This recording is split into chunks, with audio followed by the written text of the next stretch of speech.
மது, இன்னும் நீ அம்மா மேல கோவமா தான் இருக்கியா?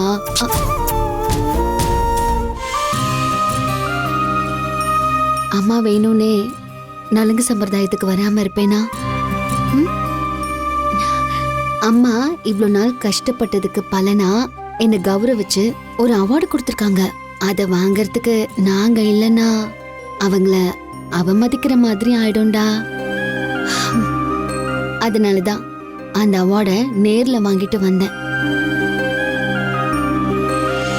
உனக்கு எத்தனை முறை இத சொன்னாலும் புரியவே மாட்டேங்குதேடா. இத்தனை நாளா நான் என் சொந்த அம்மா மாதிரி தானே உங்களை நினைச்சேன். ஆனா நீங்க என் தலைக்கு தண்ணி ஊத்துற ஃபங்க்ஷனுக்கு வராம போனா என்ன அவமதிக்கிற மாதிரி ஆயிடாதா? நான் வருத்தப்பட மாட்டேனாமா? இதையமா நீங்க புரிஞ்சுக்க மாட்டேங்கிறீங்க? மது, நான் மனசு காயப்படுறத பத்தி உங்களுக்கு ஒரு அக்கறையும் இல்லல்ல. அதான் அவார்ட் வாங்குற ஃபங்க்ஷனுக்கு ஓடி போயிட்டீங்க. அப்படிலாம் இல்லடா.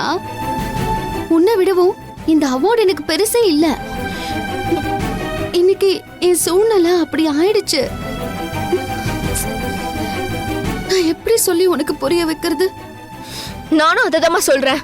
எத்தனை பேரு வந்து எனக்கு எல்லா சடங்கையும் பண்ணாலும் அம்மான்னு நீ இல்லாதது எனக்கு எவ்வளவு கஷ்டமா இருந்ததுன்னு நான் எப்படிமா உனக்கு சொல்லி புரிய வைப்பேன்?